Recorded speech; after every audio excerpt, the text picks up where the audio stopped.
Hola, ¿cómo están? Bienvenidos al portal del Villegas. Vamos a partir inmediatamente con unos mails que me han llegado.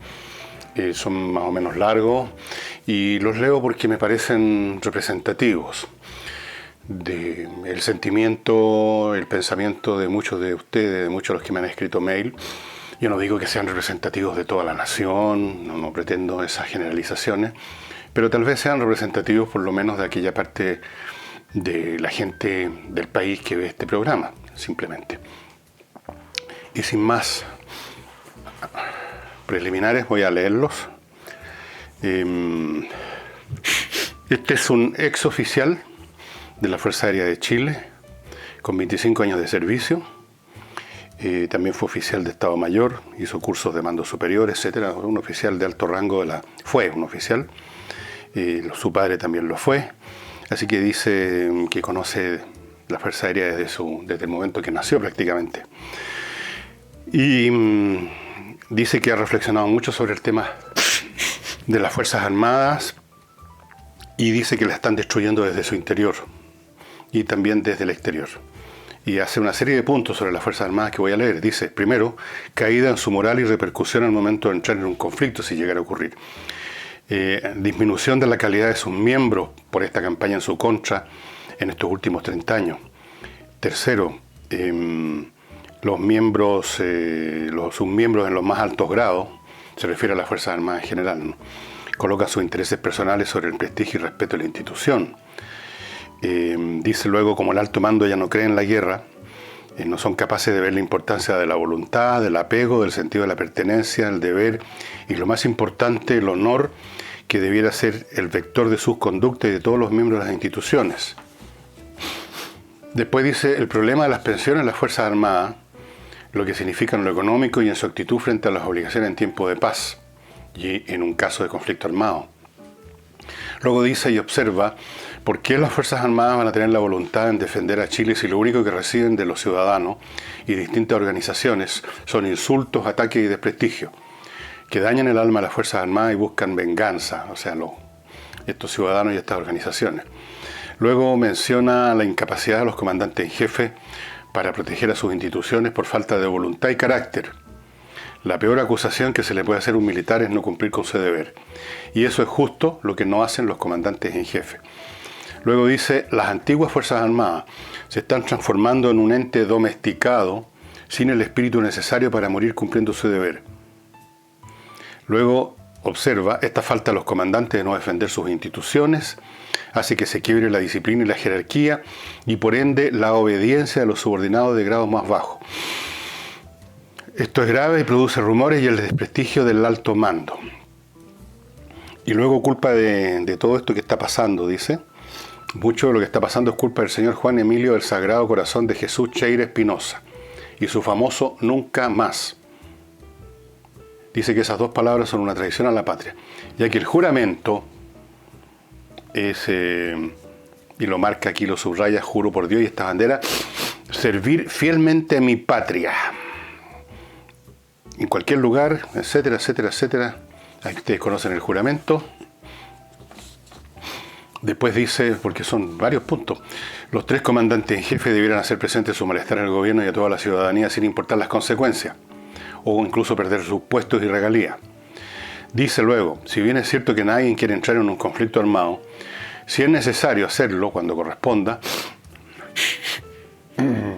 hay que hacer muestra de la capacidad disuasiva con ejercicios de acciones reales y no simplemente ejercicios donde se muestra la capacidad operativa. Y finalmente, la izquierda busca deteriorar las Fuerzas Armadas a un nivel que les permitan quebrarlas y gobernarlas para sus fines. Es lo que ha pasado en Venezuela, donde las Fuerzas Armadas no defienden su patria, sino apoyan una dictadura que tiene destruido su país. Y luego dice, es irresponsable lo que ocurre con las nuevas generaciones de oficiales. Ya no hay visita domiciliaria para determinar la condición social y económica del postulante antes de ingresar a las escuelas matrices. No hay selección en lo que respecta a sus valores y su intención real, por qué están entrando a las fuerzas o quieren entrar. Teniendo entonces esto la consecuencia de que puede alguien llegar a ser comandante en jefe o oficial, quienes no están en esa parada, digamos, de valores éticos y morales propios de las Fuerzas Armadas, etcétera, etcétera, etcétera. Es decir, estamos aquí en presencia de una persona que cree que estas instituciones, que son vitales, son una póliza de seguro para un país, para cualquier país, y especialmente para un país en la posición geopolítica en que estamos ubicados. Miren el mapa y miren todas las situaciones que hemos tenido con vecinos, con todos los vecinos. Efectivamente hay ciertos procesos que podrían ser vistos, como dice este señor, como un deterioro en la moral, en la voluntad, en las ganas de ser parte de las Fuerzas Armadas, en el respeto de los civiles. Ha habido descomposición de algunas personas, hay un cierto acomodamiento, una cierta mentalidad de cortesano de algunas personas, de algunos oficiales, una sensación. Todo esto deriva de lo que sufrieron las Fuerzas Armadas interiormente con la dictadura de Pinochet. Fueron castigadas por la ciudadanía, fueron vistas como los instrumentos, como mínimo como instrumentos, sino autores voluntarios de muchos atropellos, de muchas situaciones terribles, y quedaron moralmente muy lesionadas, quedaron muy traumatizadas hasta el día de hoy. Y eso le dio vuelo a los que siempre han estado pensando que las Fuerzas Armadas es el último obstáculo que podría existir para sus fines políticos de demolición del país tal como lo conocemos. El asunto tiene muchos más ángulos y habría que verlos todos. No es este el momento de hacerlo, o sea, tendría que dedicar un par de programas seguidos por lo menos a examinar qué está pasando dentro de las Fuerzas Armadas, por lo que yo sé, cuál es la actitud, la mentalidad, los sentimientos predominantes entre los oficiales más altos, cuáles son aquellos en los oficiales de mediano, qué pasa con la tropa. Todo eso requiere un estudio largo y no lo vamos a hacer en este minuto. Pero esto que acabo de leerle es un ángulo. Tal vez otro oficial o exoficial podría decirme que todo esto no corresponde, que estos puntos son todos equivocados o varios de ellos son muy equivocados. Si alguno de ustedes que está viendo este programa, lo está escuchando, es un oficial en activo que quiera dar sus opiniones, y yo por supuesto siempre soy cuidadoso de respetar la identidad, pero si tienen miedo de que se me podría salir o que alguien podría hackearme el computador y ver todas esas cosas, manden su información sin dar nombre. Si alguien trata de pasarse por oficial en activo sin serlo y me trata de engañar, no lo va a lograr porque los detecto al tiro. Eso es. Y ahora paso al otro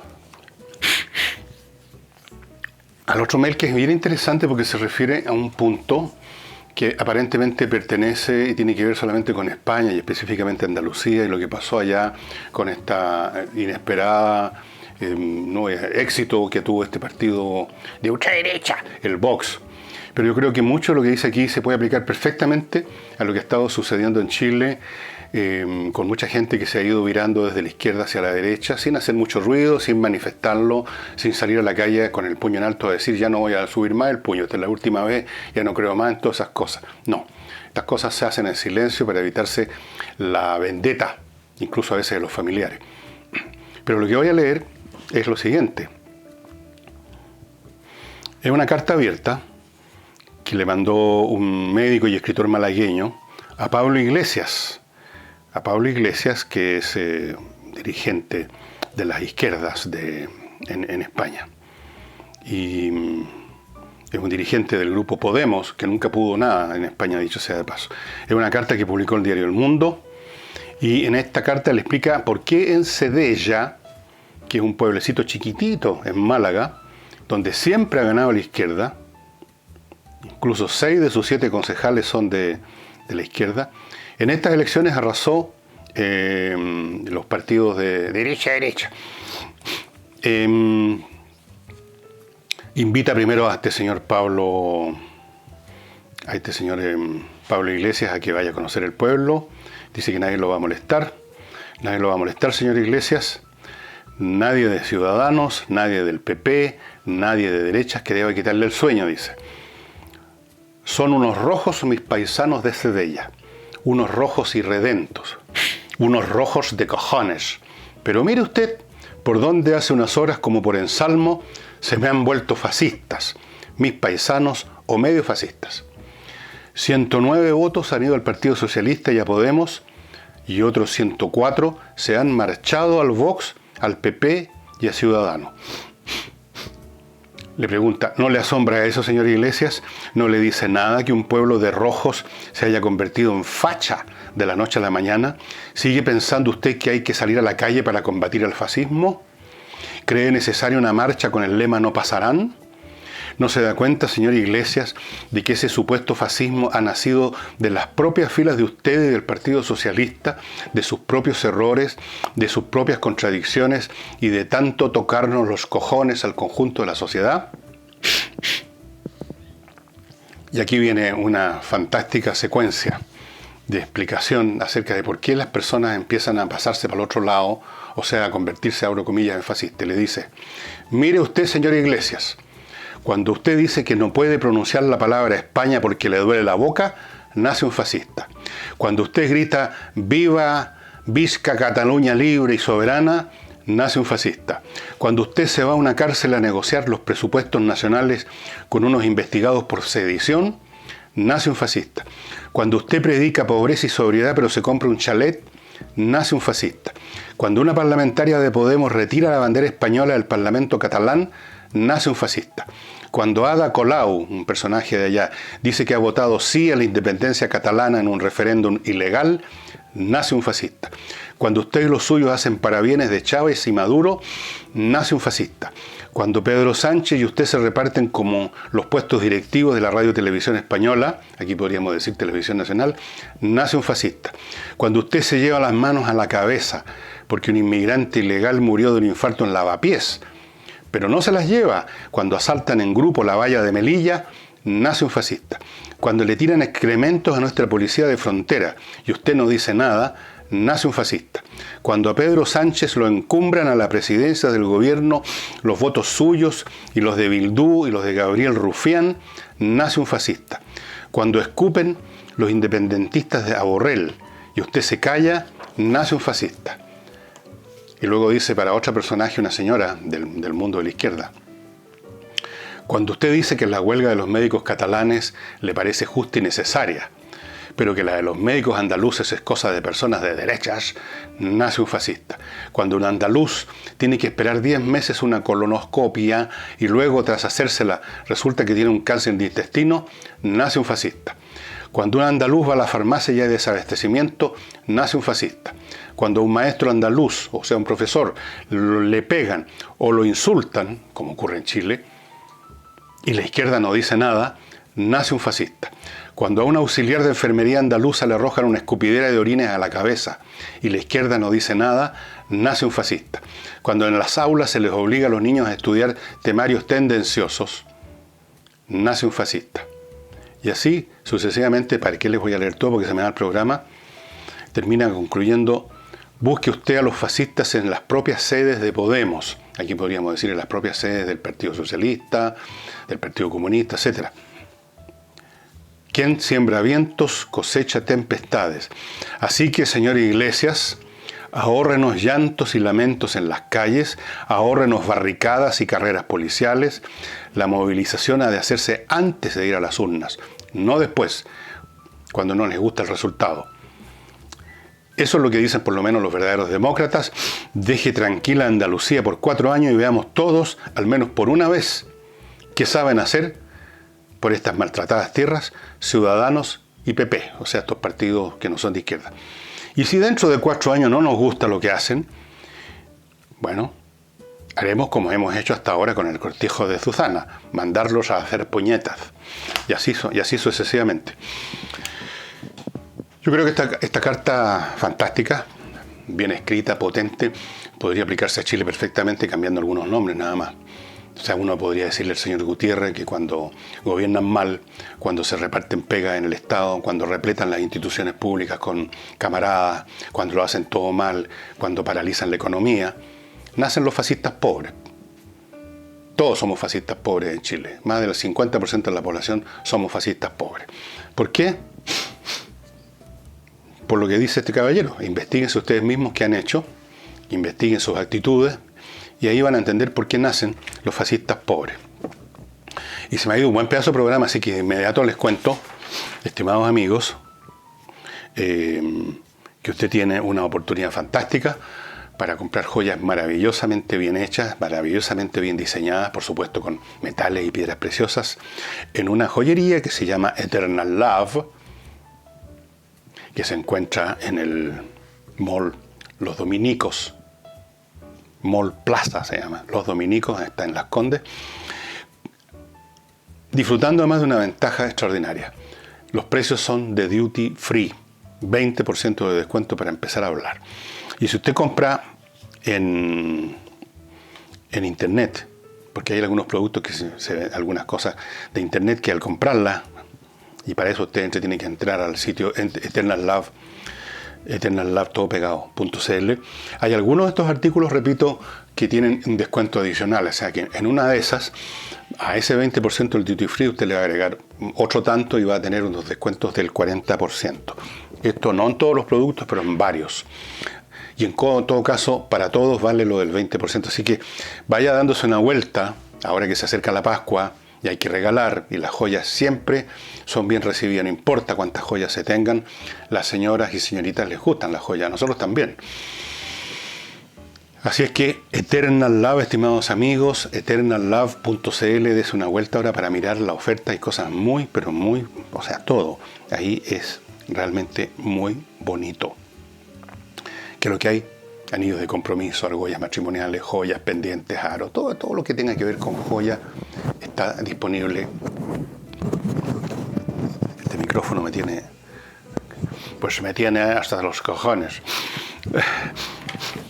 Y ahora entro a los temas que tenía aquí, probablemente no voy a alcanzar a hacerlos todos. Como cosa anecdótica me parece curioso el grado de histeria y exageración y alaraca que hemos llegado a nuestro país, que cae una lluviecita cagona, porque esa es la verdad, la que cayó ayer, hoy día no ha caído nada, y las autoridades salen gritando que alarma, alerta temprana, como si estuviéramos en guerra y pudieran venir una escuadrilla de bombarderos y suenan las sirenas y todos tenemos que correr a los refugios. Alerta temprana por una lluvia común y corriente, o menos que corriente. La de ayer fue bastante suave, no duró nada. Hoy día ni una gota, por lo menos acá en Santiago, por lo menos aquí en Ñuñoa.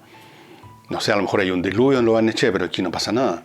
Alerta temprana. Uno se pregunta, ¿de dónde viene esta tonterita, esta histeria, esta laraca, que todo se convierte en asunto dramático? Dos razones. Uno, los medios de comunicación viven de la estridencia y de la gritadera. Viven de eso. Y es lo que le ofrecen al público.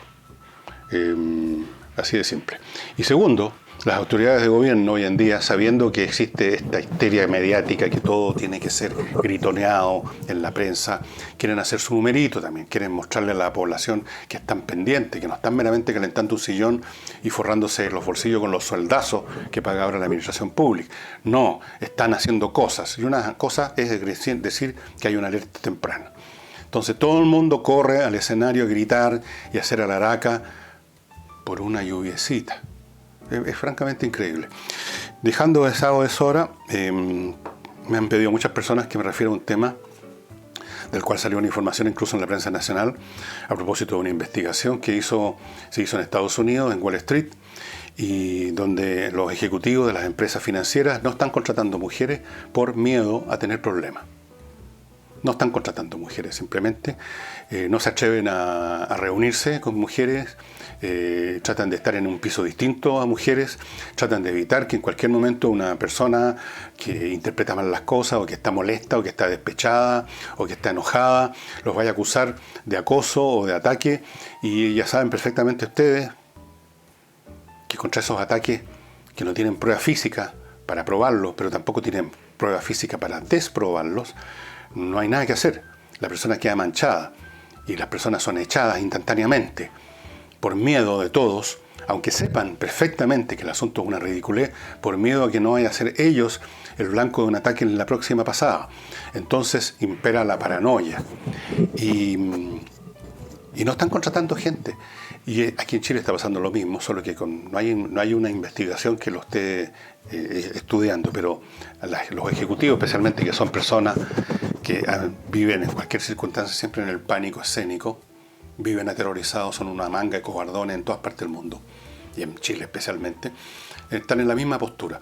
Entonces, la pregunta es, o más bien dicho, la respuesta es que este es el tipo de cosas que pasan cuando un movimiento que tiene una causa que puede ser legítima y plausible y que incluso a la larga va a producir, cuando todas las cosas se acomoden y vuelvan a la normalidad, van a dejar como resultado una situación más justa, pero, por la mecánica de los movimientos que hemos conversado acá varias veces, en el momento en que están en su clímax, se llega a exageraciones y a situaciones que en el corto plazo producen muchos perjuicios.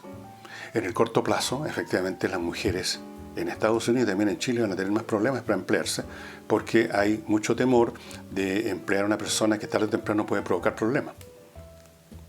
Y uno nunca sabe. Entonces, eso por supuesto al final va a pasar el miedo de unos y va a pasar el delirio de los otros y las cosas van a quedar en un plano distinto al del pasado, mejor creo yo, por supuesto, en términos de respeto, de igualdad en el trabajo, ingreso, todas esas cosas que son absolutamente plausibles y necesarias.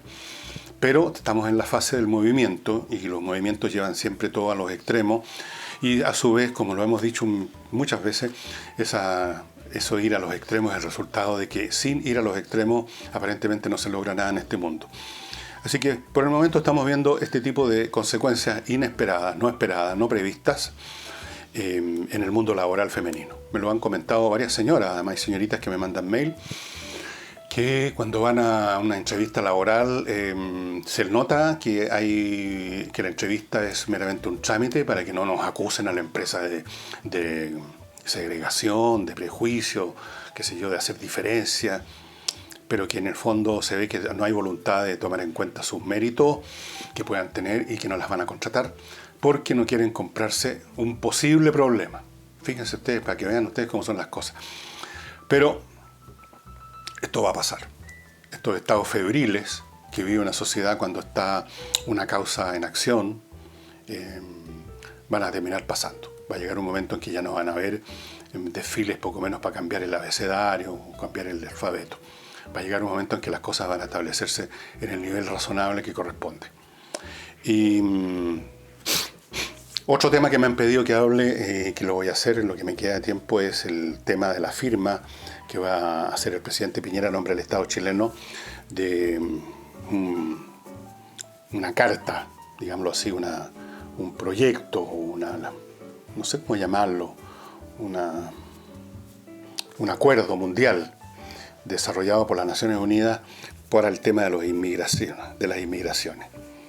Y muchas de las personas que me han mandado mail para que trate este tema me señalan de que Chile, al firmar eso, va a estar perdiendo soberanía, que va a abrir las puertas de par en par a las inmigraciones y todo eso. Bueno, yo estudié el asunto y voy a lo esencial. Este acuerdo no impone obligaciones vinculantes. Punto número 1. No es un acuerdo formal, como cuando uno firma un contrato. Es casi una declaración de intenciones, podríamos decirlo. Es como cuando uno firma una carta de solidaridad con algún proceso, pero nadie le obliga a uno a dar plata ni a hacer nada. No es vinculante. Después, examinando el proyecto, el racional, la razón de ser de las Naciones Unidas, en el meollo de su argumentación, las Naciones Unidas consideran que las inmigraciones son beneficiosas para los países, que llega talento nuevo, que llega gente con ganas de trabajar y que se llegan a cubrir esos puestos de trabajo que los nativos no están cumpliendo, que aparte de evitarse todos los problemas morales y humanitarios que significa el poner trabas, el caso por ejemplo de Estados Unidos. Dicen además que los inmigrantes que no pueden entrar legalmente van a entrar igual ilegalmente. Y básicamente lo que pasa es que las Naciones Unidas quiere hacerse cargo de un fenómeno mundial, un fenómeno que siempre ha existido, como creo que lo hemos examinado acá, en los movimientos de población, que ahora se ha hecho mucho más masivo, porque hay más población en el mundo, somos como 7.000 millones de personas, porque hay más facilidades para moverse de un lugar a otro, porque hay situaciones también más masivas de hambruna en algunas partes, de guerras en otras, de opresión en otros países, y la gente entonces, que además, al revés de lo que ocurría durante gran parte de la historia humana, ya no se resigna a quedarse en esa situación, en el pueblito donde nacieron y donde van a morir, sino que saben que existen otras cosas, han visto televisión, han visto internet, han oído, o sea, tienen otra percepción del mundo y tienen, por lo tanto, la aspiración de irse a un lugar donde van a estar mejor. Entonces, los movimientos son mucho más masivos y las Naciones Unidas quiere hacerse cargo de ese hecho y quiere regularlo. Quiere facilitar este proceso para beneficio de todas las partes en vez de convertirlo en un problema para perjuicio de todas las partes. Ese es el proyecto de las Naciones Unidas. A mí me parece que es razonable en muchos sentidos. Yo he insistido acá que tampoco es cuestión de abrir las puertas en el sentido físico de que ni se mire quién está entrando. No. Hay que regularlo. Hay que regular, hay que ver quién entra. Las cosas tienen que hacerse en orden, por supuesto. Pero eso no es lo mismo de decir que vamos a cerrar las puertas. Yo creo que Chile ha sido muy beneficiado por la inmigración que hemos tenido hasta ahora. Una persona me mandó un mail diciéndome que en una institución pública donde se estaban dando unos cursos financiados por el CENSE, estos cursos de capacitación profesional que paga el Estado, en el curso habían muchos más extranjeros que chilenos y le parecía que ahí había una irregularidad. Y yo le hice notar a esta persona, y espero haberlo convencido, de que no hay ninguna irregularidad, que también ocurre que muchos chilenos simplemente no se interesan en capacitarse. No creo que haya sido el caso que llegaron 10 chilenos y 10 extranjeros y esa organización chilena favoreció a los extranjeros y dejó fuera a los chilenos. No, yo creo que había cierto cupo, pongamos 30 personas, y llegaron 8 chilenos nomás. ¿Por qué no iban entonces a aceptarse si había más cupo a extranjeros que están ya trabajando en Chile, están aportando? Yo todos los extranjeros que he conocido trabajando en Chile. Aquí a mi alrededor tengo varias construcciones y veo muchos extranjeros, especialmente haitianos, con los cuales converso en su idioma para facilitar precisamente el que me cuenten cosas. Y uno los ve, son trabajadores, están trabajando. He consultado a la gente que los supervisa, que son chilenos, y me dice que son buenos trabajadores. Me he topado con venezolanos en muchas partes, especialmente en bombas gasolineras, atienden mucho mejor, en primer lugar. Por supuesto, todos nos hemos topado con peruanos que trabajan en los restaurantes peruanos. ¿No acaso no ha sido un aporte para todos nosotros? De forma que este asunto no hay que tomarlo con pánico. Yo no soy partidario de las columnas que entran a la fuerza y de los energúmenos que saltan vallas o de la gente que entra a la maleta. No. Pero tampoco soy partidario de cerrarse y empezar a juntar ciertas rabias y ciertas actitudes que terminan finalmente si no en el racismo, en el chauvinismo, en el nacionalismo, en la xenofobia. Hay que tener cuidado, no hay que caer en ninguno de los dos extremos. Así que si Chile firma este acuerdo el 10 de diciembre, que creo que es la fecha, no, en primer lugar, suponiendo que hubiera algo malo en ese acuerdo, algo perjudicial, no es vinculante. No lo olviden. Y dicho sea de paso, y a propósito de lo mismo, esta columna de 10 o 15 mil personas que se dirigió a la frontera norteamericana y que terminó llegando a Tijuana, que está pegada al borde, se está deshaciendo. Yo he visto algunos reportajes, estuve viendo ayer, de gente que ya se resignó a volver a su país o tratar de buscar algún acomodo en México. Y otros están haciendo lo que tenían que haber hecho desde el principio. Están buscando todos los papeles necesarios para intentar entrar legalmente a Estados Unidos. O sea que la marcha como fenómeno político demográfico se acabó. Qué bueno, porque de lo contrario habría habido algo más incluso que los incidentes que ocurrieron la semana pasada. Podría haber ocurrido algo mucho peor.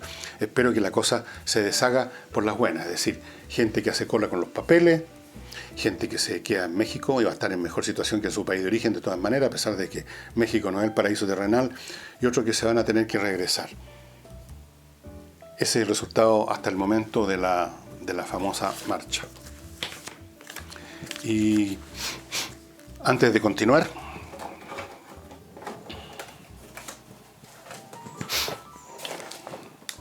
ustedes ya saben lo que les voy a mostrar. Esta botellita chiquitita, amorosa, y este manual que ofrece vino personalizado. Esta cajita viene con 2 botellas. Aquí hay una nomás porque la otra ya me la tomé. Confieso, padre, que he bebido. Estos son vinos, el vino muy rico, lo producen en esta viña. Y se llama viña el vino personalizado porque usted personaliza el membrete, usted le pone el nombre que quiere, la descripción que quiere, puede hacer, en fin, puede darse los gustos estéticos que se le dé la real gana, puede poner aquí Viña San Fernando o San Pedro o el nombre de quien sea que usted quiere homenajear porque le está regalando esta cajita.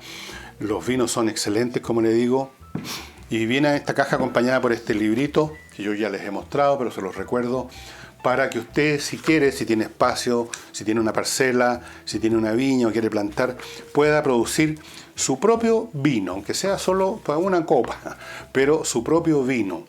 Desde cómo se planta la viña, cómo se cuida, cómo se riega, cómo se cosecha, todo está aquí para que usted se convierta en un viñatero, aunque sea minúsculo, microscópico. No importa, es una actividad entretenida, eso es lo que vale.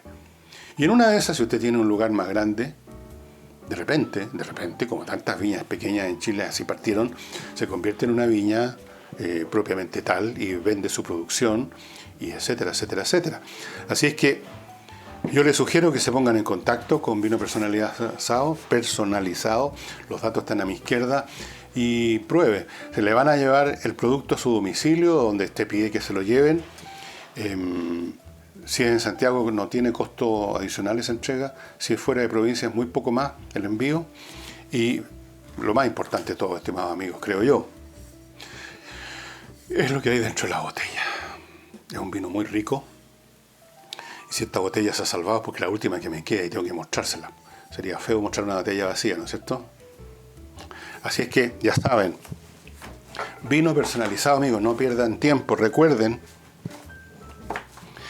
que una viña no puede estar produciendo todos los días su mercancía. Se cosecha, se produce, se guarda, qué sé yo, y hay una determinada cantidad de vino que se acaba. Así que si usted quiere probar estos exquisitos vinos, vaya ya ordenando.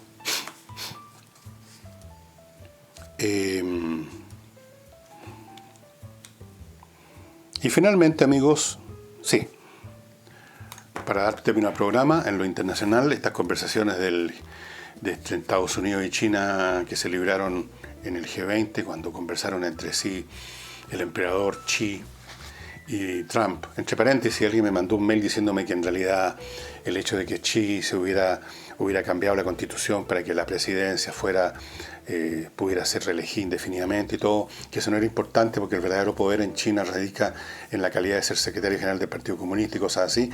I know that. Pero por un lado o por otro, Xi se ha convertido en el hombre que maneja también todas esas otras palancas de poder.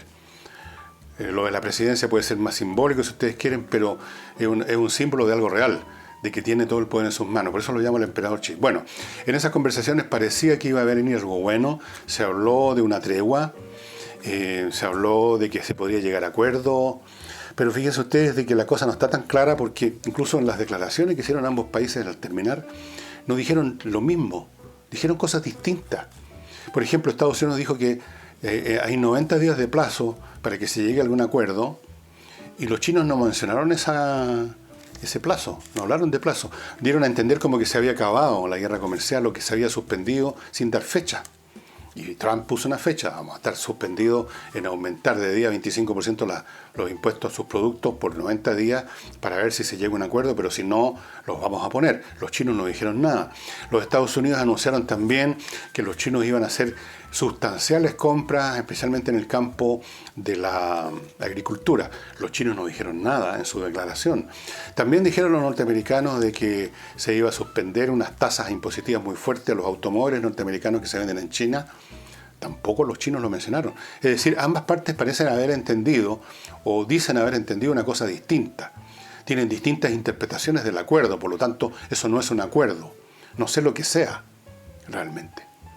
Y por consiguiente, después del primer entusiasmo del día siguiente, en que las bolsas se recuperaron, ustedes saben que las bolsas son los entes más histéricos del universo. Bueno, ya volvieron a bajar, quizás hoy día han subido de nuevo por alguna otra cosa, porque se dieron cuenta todos de que en definitiva aquí no se ha avanzado mucho. Tal vez se haya avanzado, pero no está claro, ni siquiera se sabe en qué. Salvo de que comieron juntos y se sabe cuál fue el menú. Todo lo demás es diferente. Así es que distintas declaraciones, distintos conceptos acerca del acuerdo y por consiguiente no tenemos acuerdo en realidad. De aquí a 90 días o a 60 días o a 120 días quizás se posterga ese plazo. Creo que Trump habló quizás de alargarlo, llegado el caso, si llegue a algún acuerdo. Me imagino que algo van a tener que llegar porque la alternativa no es muy conveniente para China, para nada, sobre todo para China. Estados Unidos se las puede arreglar. La economía norteamericana se basa fundamentalmente en el consumo interno, para su información de ustedes, no en las exportaciones. La economía china se basa fundamentalmente en las exportaciones, no en el consumo interno. Así es que, además, precisamente porque hay desigualdad entre quienes venden y quienes compran, China vende mucho más de lo que compra Estados Unidos, por lo tanto va a sufrir mucho más daño. Y la legitimidad del sistema de gobierno chino, como les dije ayer o anteayer, depende de ir mejorando el estándar de vida todavía muy pobre de los chinos, de la inmensa mayoría de los chinos. Si eso no se logra, China puede caer, como le ha ocurrido a lo largo de toda su larguísima historia, en desórdenes internos, en pérdida de confianza del gobierno, en toda clase de situaciones. Así que yo creo que se va a llegar a algún tipo de acuerdo, pero no va a ser nada de fácil, porque el emperador Xi tiene ambiciones enormes para su país. No es simplemente un tema para él de ganar más plata, de comerciar en las mejores condiciones, de robarle los planes y las tecnologías a los gringos y a los europeos. Eso es solamente un medio para un fin. Ellos quieren ser la primera superpotencia del siglo XXI e imponer su visión del mundo entre confuciana y marxista al entero planeta. Dios nos libre y nos pille confesados si eso ocurre, porque nosotros somos de otra raíz cultural y no podríamos vivir en ese mundo asfixiante que es el mundo de la cultura china. Y eso sería todo, estimados amigos. Les agradezco los mails. Ya ven ustedes cómo los mails de ustedes me han llevado a tocar por lo menos un par de temas. Las construcciones. Y muchas gracias a los que se siguen suscribiendo a Patrón, sin lo cual simplemente este programa no podría existir ni podría seguir, por razones bien obvias. Entonces, nos vemos mañana. Muchas gracias.